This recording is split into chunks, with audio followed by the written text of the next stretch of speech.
नमस्कार, मैं श्यामगिरी। आप देख रहे हैं टीएफडी इंडिया न्यूज 24। टीएफडी इंडिया न्यूज 24 में आप सभी दर्शकों का स्वागत है। इंडिया की बड़ी तैयारी, नीतीश नायडू शिंदे बनाएंगे सरकार, 41 सांसद तैयार।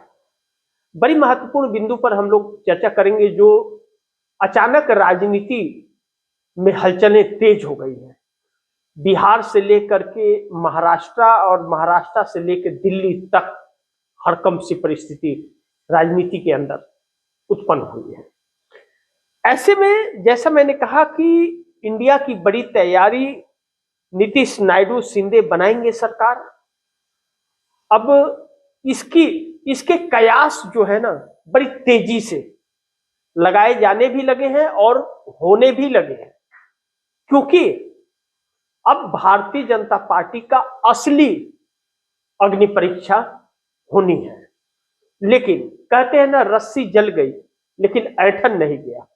वही हाल भारतीय जनता पार्टी का है, किसी काम की नहीं है, बहुमत नहीं है इसके पास किसी भी जगह, चाहे बिहार हो, चाहे महाराष्ट्र हो और चाहे दिल्ली केंद्र की सरकार हो, कहीं भी इसके पास बहुमत नहीं है। लेकिन अकड़ इतनी है कि किसी की सुनती नहीं, अपने घटक दलों की भी नहीं सुनती है, इतनी अकड़ है। और जब उसी अकड़ को तोड़ दिया जाए तो सोचिए क्या हाल होगा। 41 सांसद एक साथ फुर्र हो जाए तो फिर क्या हैसियत रह जाएगी भारतीय जनता पार्टी की। न 56 में न 59 में, कहीं की भी नहीं रहेगी। अब ऐसे में जो हालात हैं वह भारतीय जनता पार्टी के लिए बहुत ही चौंकाने वाले हो गए हैं। अब महाराष्ट्र बीएमसी का चुनाव परिणाम जो आया, भारतीय जनता पार्टी के लिए मुसीबत लेकर आया। अब यह जानते हुए कि भारतीय जनता पार्टी अपने सहयोगी दल के बगैर महाराष्ट्र बीएमसी के अंदर अपना मेयर नहीं बना सकती, तो ऐसे में सहयोगी दल समर्थन देंगे और मलाई भारतीय जनता पार्टी खाएगी क्या? ऐसा कैसे हो सकता है?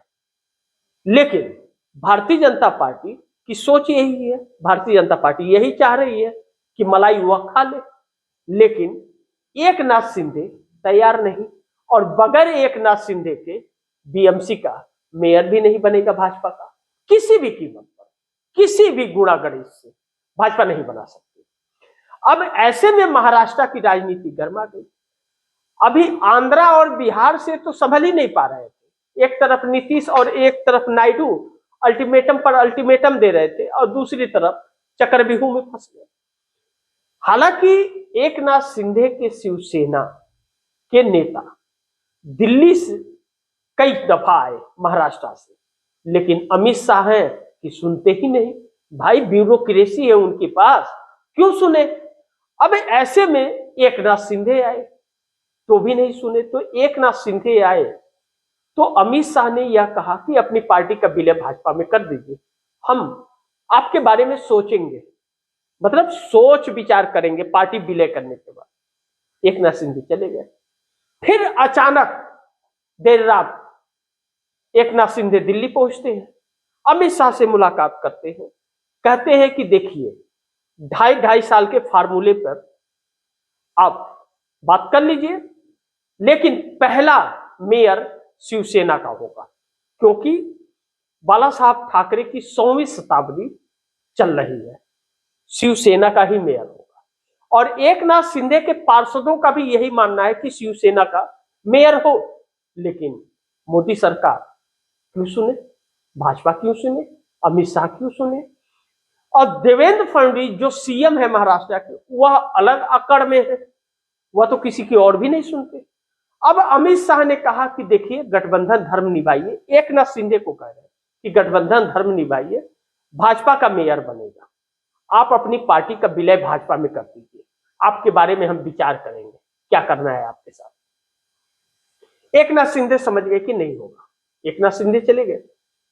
अब देवेंद्र फडणवीस के साथ बैठक हुई, जब विदेश दौरे से आए तो देवेंद्र फडणवीस कह रहे शिवसेना का तो मेयर मैं बनाऊंगा ही नहीं, जब भी मेयर बनेगा तो भाजपा का बनेगा। अब शिवसेना एकनाथ शिंदे के समर्थन के बगैर भाजपा अपना मेयर बना नहीं सकती। उसकी हैसियत नहीं है, मात्र 89 पार्षद और शिवसेना को देगी नहीं, तो शिवसेना वो भाजपा को क्यों दे? तो अब ऐसे में टकराव बढ़ गया। अब देवेंद्र फडणवीस का यह कहना है कि हमारे संपर्क में पार्षद है शिवसेना के, और उद्धव ठाकरे भी कह रहे हैं कि हमारे भी संपर्क में एकनाथ शिंदे के पार्षद हैं।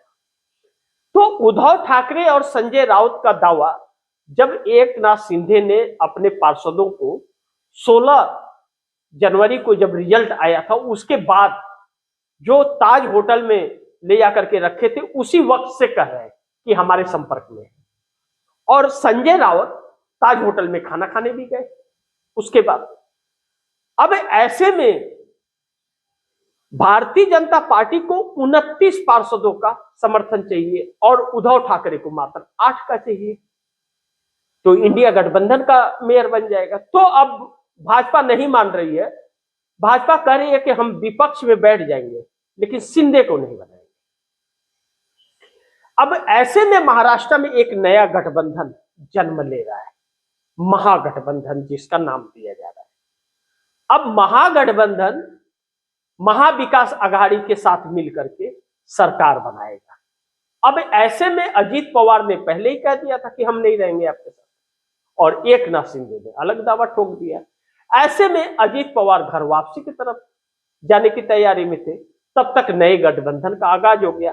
अब भाजपा यहां फंस गई। ऐसे में 5 बड़ी अहम सवाल हैं जिस पर चर्चा करना हम लोग को जरूरी है। पहला कि एनडीए गठबंधन में बिखराव महाराष्ट्र से लेकर बिहार तक, यह चीजें जो हैं यह बड़ी महत्वपूर्ण है और इस पर चर्चा भी होना जरूरी है, क्योंकि अब महाराष्ट्र के अंदर एनडीए गठबंधन महाराष्ट्र के अंदर बिखराव है, बिहार के अंदर बिखराव है और आंध्रा से चंद्रबाबू नायडू भी उसी हाल में है। लेकिन जयंत चौधरी अनुप्रिया पटेल भी बड़ी असमंजस में है, क्योंकि उत्तर प्रदेश का चुनाव आ रहा है और जयंत चौधरी भाजपा के साथ चुनाव जीत नहीं सकते और अनुप्रिया पटेल इकलौती सांसद हैं और थोड़ा बहुत जो जनाधार है वह भी हाथ से चला गया, तो क्या करेंगे? अभी तक तो समाजवादी पार्टी के साथ चुनाव लड़के कुछ जनाधार बचा था और भाजपा के साथ वह भी खत्म हो जाएगा।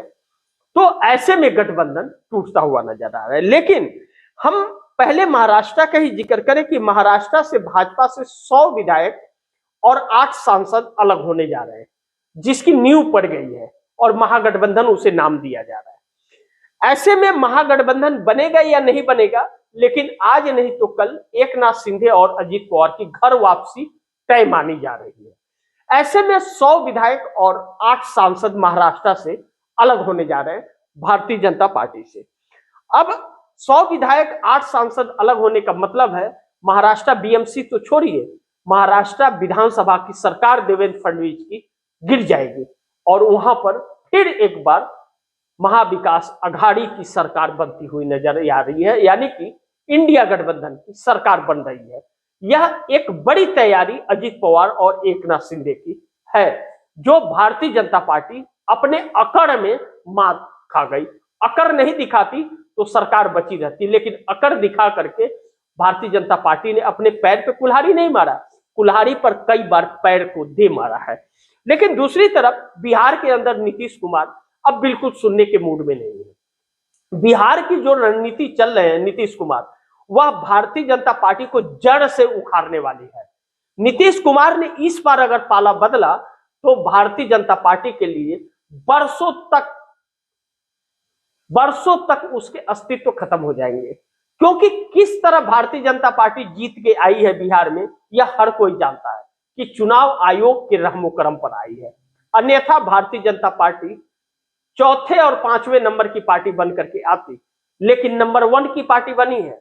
अब नीतीश कुमार जब पाला बदल देते हैं, महागठबंधन के साथ मिलकर सरकार बनाने की तैयारी में है, तो ऐसे में भारतीय जनता पार्टी के लिए संकट उत्पन्न हो गया है। भारतीय जनता पार्टी जो ललन सिंह और संजय झा के जरिए चाल खेल रही थी, वह मात खा गई है और नीतीश कुमार कुछ और ही चक्रव्यूह रच दिए हैं। निशांत कुमार तो आएंगे, लेकिन एक ऐसा चक्रव्यूह उनके इर्द गिर्द बना रही है नीतीश कुमार की राजनीति कि भारतीय जनता पार्टी की यह स्लीपर सेल ललन सिंह और संजय झा जैसे लोग निशांत कुमार तक पहुंच नहीं पाएंगे और जेडीयू का कुछ बिगाड़ नहीं पाएंगे। ऐसे में बहुत जल्द बिहार से परिवर्तन होता हुआ नजर आ रहा है, लेकिन नीतीश कुमार को राहुल गांधी की गारंटी की जरूरत पड़ेगी, क्योंकि बिहार में सरकार बनाने के लिए तेजस्वी यादव ठीक है, आरजेडी की सहमति चाहिए चलेगी, और तेजस्वी यादव के पास कोई ऑप्शन भी है नहीं इसके अलावा कि समर्थन न दे तो पार्टी बचा पाना भी बड़ी मुश्किल होगा, तो सत्ता में आना यही बहुत बड़ी बात होगी। ऐसे में तेजस्वी यादव तो आएंगे, लेकिन राहुल गांधी के गारंटी के बगैर नीतीश कुमार इंडिया गठबंधन में नहीं आएंगे, क्योंकि नीतीश कुमार बिहार में तो सरकार बना लेंगे, केंद्र का क्या होगा? अगर केंद्र में मोदी सरकार रह गई तो फिर नीतीश के लिए मुसीबत खड़ी हो जाएगी। ऐसे में नीतीश कुमार को राहुल गांधी की गारंटी चाहिए, क्योंकि राहुल गांधी कांग्रेस के पास 100 सांसद वाली पार्टी है और कांग्रेस के बगैर मोदी सरकार को हटा पाना इम्पॉसिबल है, इम्पॉसिबल।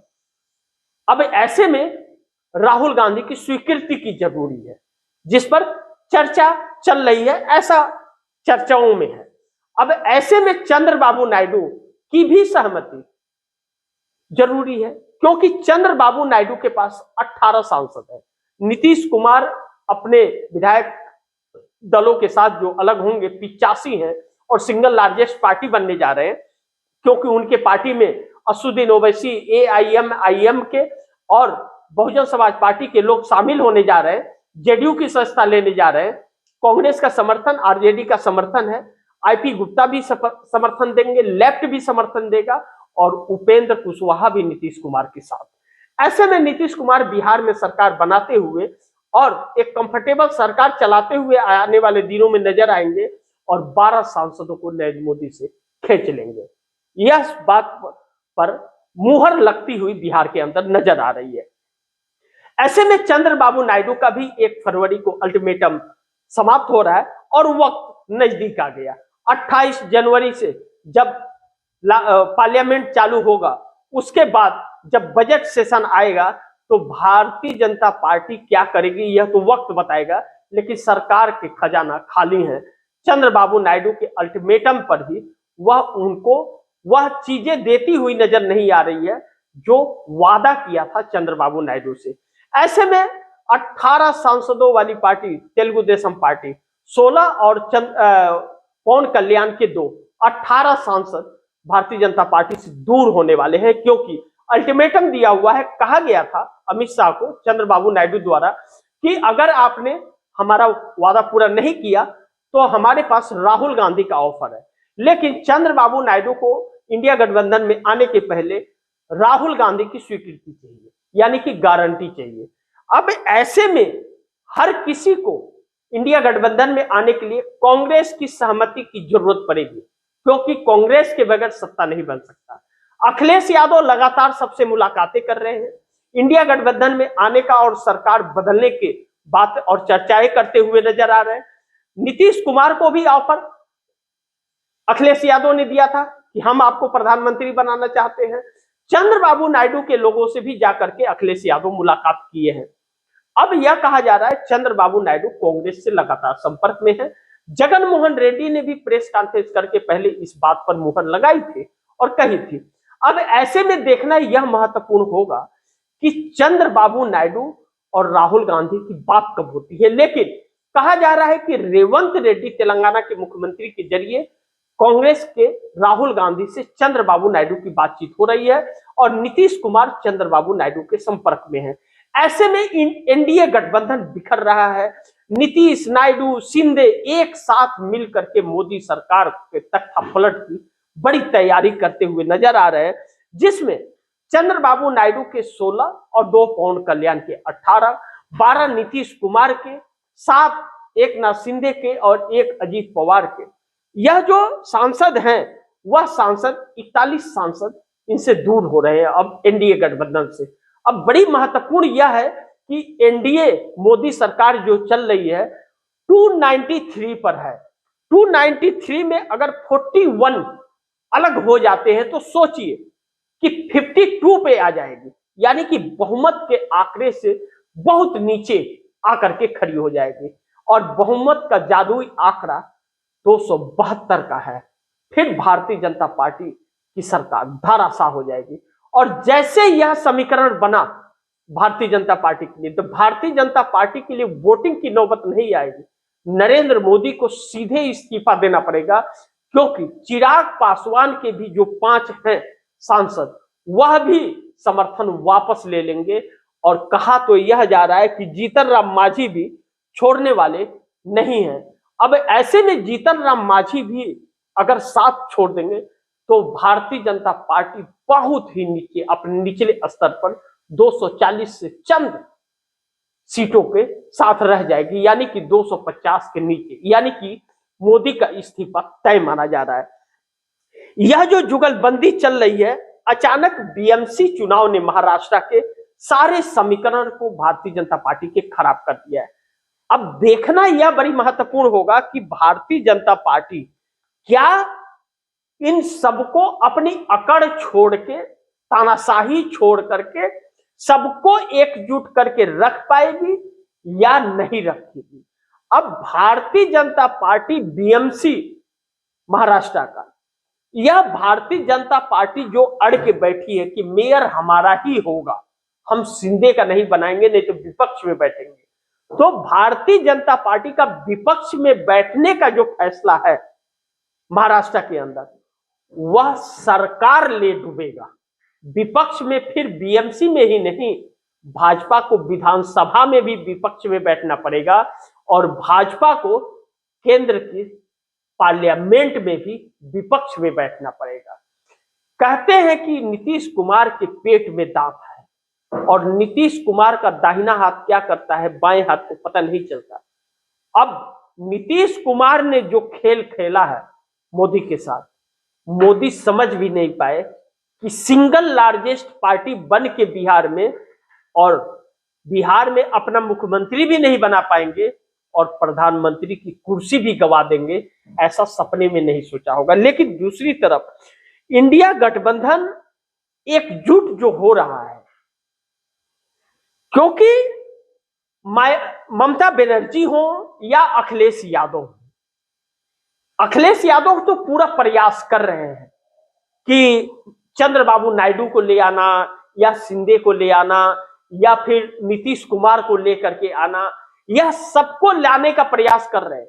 अखिलेश यादव बगैर ममता बनर्जी से बात और चर्चा किए हुए नहीं कर सकते। और ममता बनर्जी के लिए भी यही शुभ होगा कि ममता बनर्जी अगर नरेंद्र मोदी की सरकार को बचाने का प्रयास की तो खुद की सत्ता पश्चिम बंगाल में गंवा बैठेगी। और यह भी सच है कि ममता बनर्जी के ही वजह से नरेंद्र मोदी आज तक प्रधानमंत्री रहे, लेकिन भाजपा वह सपोला बन गई है कि जिसका दूध पीती है उसी को डसने के लिए निकल पड़ती है। अब ममता बनर्जी को सत्ता से हटाने के लिए सामदंड भेदभाव हर चीज अपनाया जा रहा है पश्चिम बंगाल के अंदर, और ममता बनर्जी भी बड़ी चुनौती दे रही है। भारतीय जनता पार्टी और ममता बनर्जी के लिए अग्नि परीक्षा है। अगर ममता बनर्जी पश्चिम बंगाल हार गई तो फिर ममता बनर्जी कभी सत्ता में नहीं आ पाएगी पश्चिम बंगाल में, और बाकी जगह पर उनका जनाधार नहीं है। ऐसे में ममता बनर्जी की तृणमूल कांग्रेस खत्म हो जाएगी। लेकिन दूसरी तरफ भारतीय जनता पार्टी अगर पश्चिम बंगाल हार जाती है तो भारतीय जनता पार्टी के हार का सिलसिला शुरू हो जाएगा। पश्चिम बंगाल हारते ही आसाम में भी हार का मुंह देखना पड़ेगा भाजपा को। और 5 राज्यों में चुनाव है 2026 में और 7 राज्यों में 2027 में, यानी कि चुनाव का सिलसिला अब निकल पड़ा है। और जब तक 26 में, 27 में और 28 में चुनाव जब तक खत्म होगा तब तक केंद्र की सत्ता का चुनाव आ जाएगा 29 का। और भारतीय जनता पार्टी अगर पश्चिम बंगाल चुनाव के वक्त और इस समय जो गतिविधियां चल रही हैं, नायडू नीतीश शिंदे मिल करके अगर सरकार गिरा दिए 41 सांसदों के साथ, तो मोदी न प्रधानमंत्री रहेंगे और न भारतीय जनता पार्टी फिर कभी सत्ता में आएगी। तब इस देश की व्यवस्थाएं भी बदलेंगी और लोकतंत्र स्थापित फिर से भी होगा और फिर एक बार संविधान लागू होगा। अन्यथा नहीं ऐसा हो पाया, नहीं सरकार पलट पाए नीतीश नायडू शिंदे मिलकर, फिर संविधान बदल जाएगा और लोकतंत्र भी खत्म हो जाएगा। चुनौती इस देश को भी और चुनौती इन क्षेत्रीय पार्टियों के लिए भी है।